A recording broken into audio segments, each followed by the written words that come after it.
the hypotheses written, okay? Also possible, but they're stating the exact same thing. Also possibly written as P1 is equal to P2. Okay, so this would be, these two things are saying the exact same thing. Right? This one says P1 minus P2 is 0, that there's no difference. This one is saying is P1 is equal to P2. They're saying the same thing.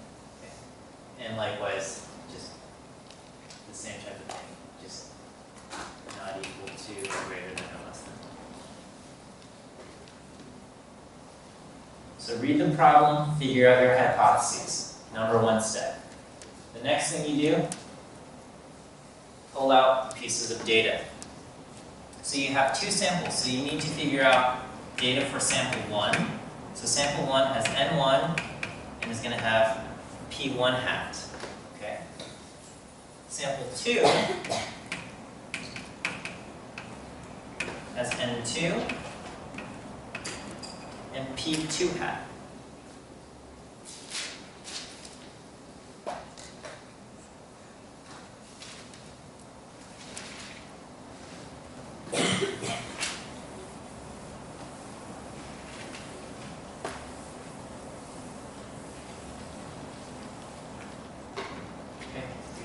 And then there's another piece, x1 and x2. X is the number of yes, okay?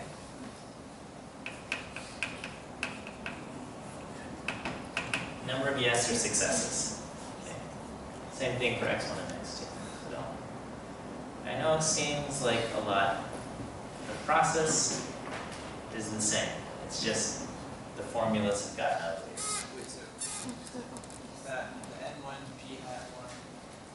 X1, the number of yeses, or the number of successes.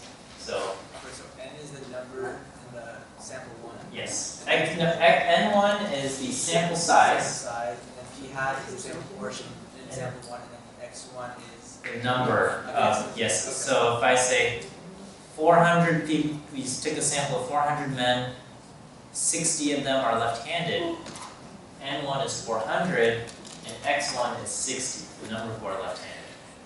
And then P1 hat would be 60 divided by 400.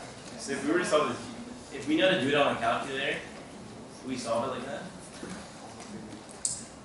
Yeah, I'm not opposed to that, but I might ask intermediate questions that would require you to still know what you're doing here. I'm saying like to actually solve the actual problem. We need to know how to do it, but if I plug it into the calculator and solve it there, would that be fine if we're getting the same answer? To a degree, but I might ask something like, what was the proportion of sample 1? Yeah, you can solve that, but I'm Okay. saying if you're going to ask Alright, us if to you can find answer all of my questions, then I have no problem figuring out what you did. Okay. So, now you gotta find a z-score, okay? The z-score is going to be P1 hat minus P2 hat divided by your standard error. Okay? And this is where the standard error gets ugly.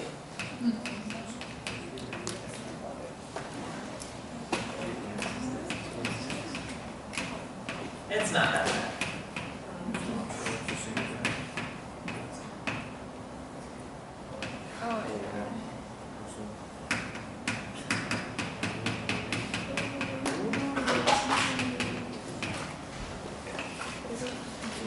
So the standard error is p hat times 1 minus p hat times the quantity 1 over n1 plus 1 over n2, square root of the whole thing, where p hat is equal to x1 plus x2 over n1 plus n2.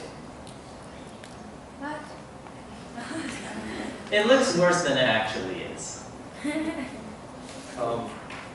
Yeah. The SE, Uh-huh. the standard error, is it p hat 1 or p hat 2? Because you just P hat is equal to this thing. Yeah, I know. Okay. You're saying, is it p hat 1 or p hat 2? Because we have two p hats. It's neither of those. It's this thing. This is the p hat. So pretty much what like the order that we would have to do it in is we would have to find z, and then we would have to find p hat, and then we would have to find se. So you would find p hat, then you find the that's SC, right. and That's then right. you plug that in to get your Z. Yeah. Good. Okay, and then you look up your Z to get the area and the p value.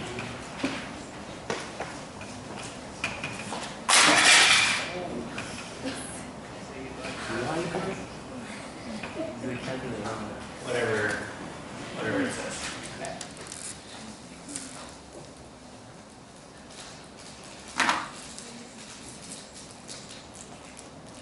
Et cetera, et cetera, et cetera. Okay. Whatever the diagram says. Same process. So let's try this out.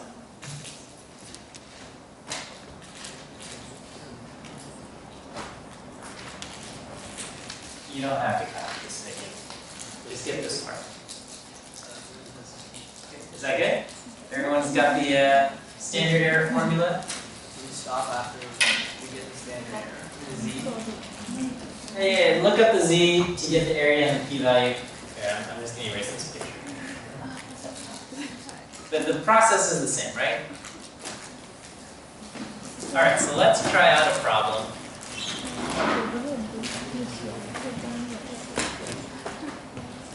Okay.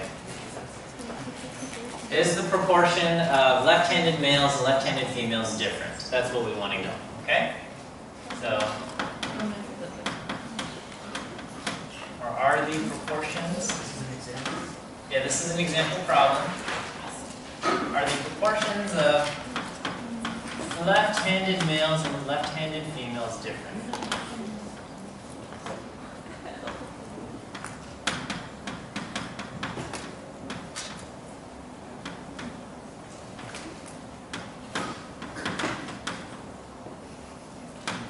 That's what we want to know, okay?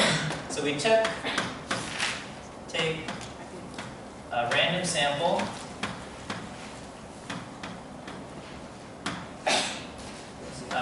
Let's say 200 men, 30 are left-handed. Random sample.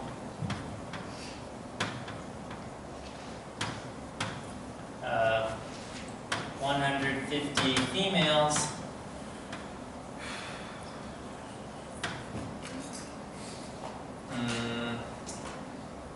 24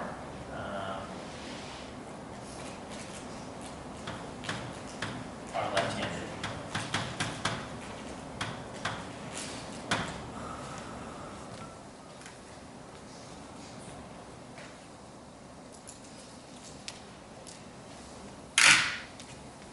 Is this evidence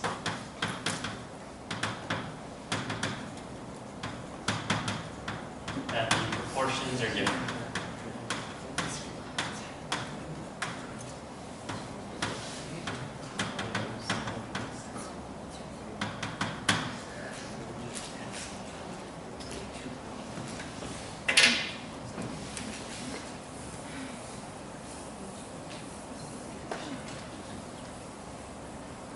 So, we write our hypotheses. Null hypothesis, P1 minus P2 equals 0. That is the null hypothesis. The alternative, is this evidence that the proportions are different? P1 minus P2 is not equal to 0. That's our alternative hypothesis. So, write that down. What does our data say? So data, sample 1 is the, we'll go with the men. N1, what's the size of our sample 1? 200, good. And let's go with X1, how many men are left-handed? 30. So what is P1 hat? 30 divided by 200, and we get 0.15. P1 hat is 0.15.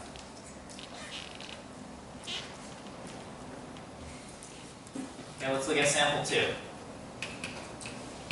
Women. N1 is, or N2 is equal to 150. X2, how many women are left-handed? 24. P2 hat is equal to 24 over 150. That's equal to 160. 0.16. So as you're doing problems, it's always good to list out your data and what bits of information you have. Some people try to jump immediately to figuring out your z-scores and stuff without doing this step, and then they get confused about which numbers to use. If you label all of your numbers correctly, N1, X1, P1 hat, etc., etc., etc., this part will go much smoother.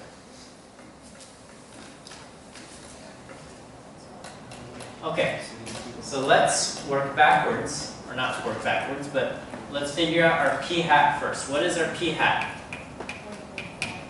Okay, we're going to do X1, 30, plus X2, 24, divided by N1, 200, plus N2, 150. So don't do 30 over 200 plus, don't do 0.15 plus 0.16, okay? That's going to give you the wrong answer. You want to do 30 plus 24, which gives me 54, divided by 200 plus 150, 350. What is 54 divided by 3? 154. Yeah, 0.15428. Okay, so I'm going to keep 4 decimals, 0.1543. Okay, this is my P hat. P hat is 0.1543. Is that okay? I'm going to plug that in to get my standard error. So my standard error is going to be 0.1543 times 1 minus 0.1543 times 1 over N1 200 plus 1 over N2 1 over 150.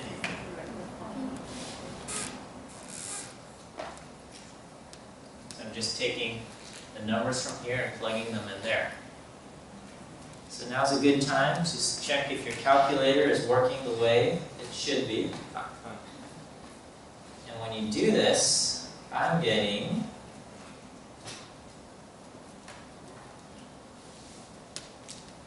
inside here I'm getting the square root of 0.00152223. And I take the square root of that answer and I get 0.0390.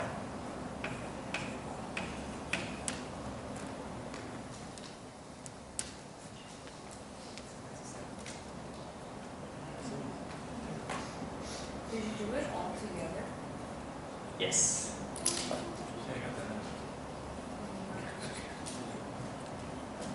So if you have at the risk of being, I don't know what the word is, wrong, too verbose, if you have a nice calculator, these are the buttons that you should push, okay? You should type in 0.1543 times, and then you should have a parentheses button, 1 minus 0.1543, close parentheses button, times button, parentheses button, 1 divided by 200 plus 1 divided by 150, close parentheses button, and then equal sign. Is that it? Huh? And then you can hit square root button, answer key, equals.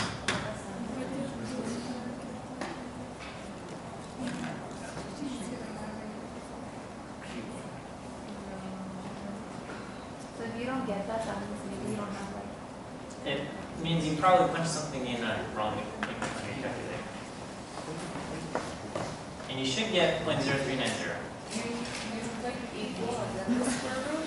You hit equal, and then you hit the square root of the answer key, and then equals.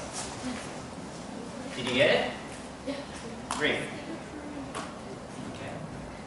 So we cut square from the beginning. Oh, well, you can do square root, but then you have another parentheses and then close parentheses. You have a. I would do this and then hit square root answer. I think it's easy. But that's me. Okay. I don't want to take too long.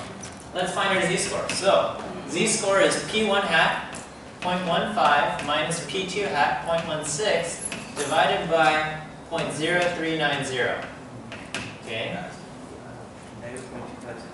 So I get negative 0.256. Is that okay? That's my z-score. So when I look it up in my table, I have to round off, and I would look up z is equal to negative 0.26. So we look up z is equal to negative 0.26. I'm getting nervous because I'm not getting the same old smiles and head nods that I used to. Really easy. 0.40%. 40%. 40%. Okay, hang on. So, are we getting this? Wait, how did you get? How did I get what? How did you get 1.6? I did, so I found my SE, right? My SE was 0.0390. Is that good? Yeah. I just plugged that in to get my z-score. P1 hat minus P2 hat over the SE. So that's 0.15 minus 0.16 divided by 0.0390.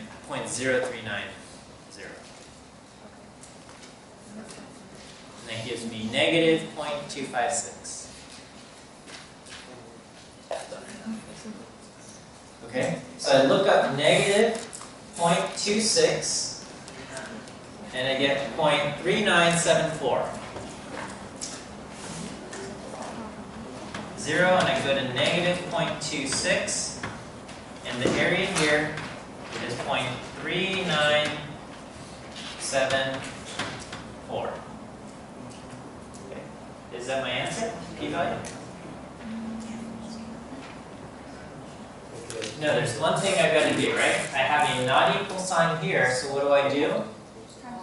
I have to times that by 2. So I take this side also, which is 0.3974.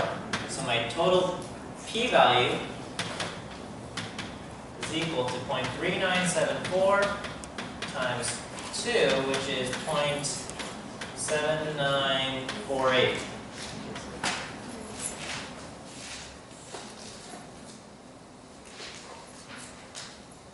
Yes. So, on our quizzes, like, there's a lot of steps to solve the problem. I want to know, like, missing the step like here, how many points would that be off? Because like, how would you?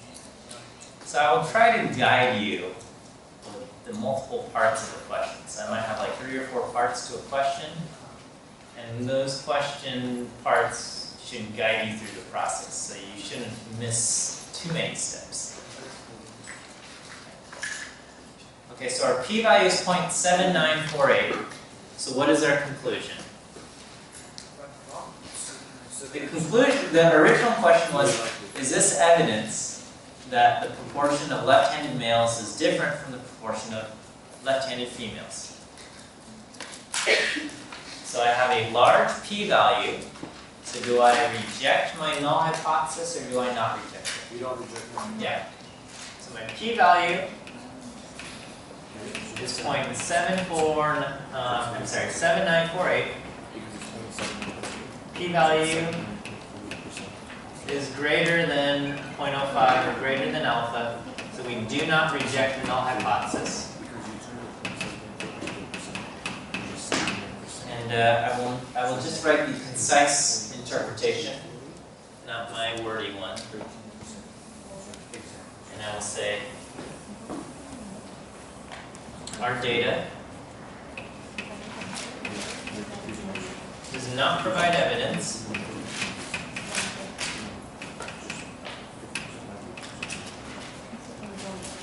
that the proportions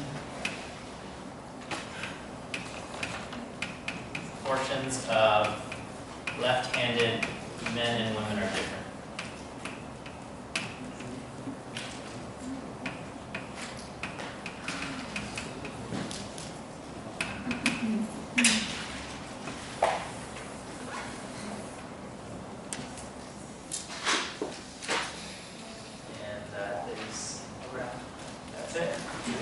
Okay. Have a wonderful Thanksgiving, You too. Eat some turkey. and we'll see you.